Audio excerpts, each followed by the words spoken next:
Awesome.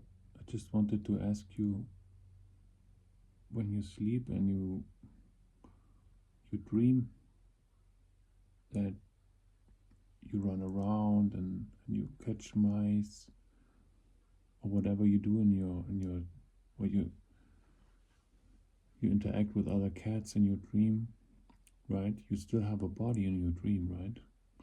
You have a brain, you have eyes, and you run around, right, in the world, and you have all these sensations and stuff, right?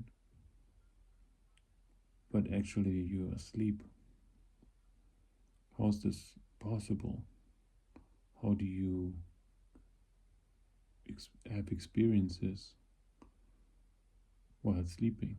How do you know that you have a sleep experience or a dream? Do you see that you are aware of your dream while you dream? Like there's seemingly like a field of awareness, being aware of dream awesome running around in a dream, right? You smell stuff without a physical nose. You hear stuff without physical ears. You see stuff without physical eyes in your dream.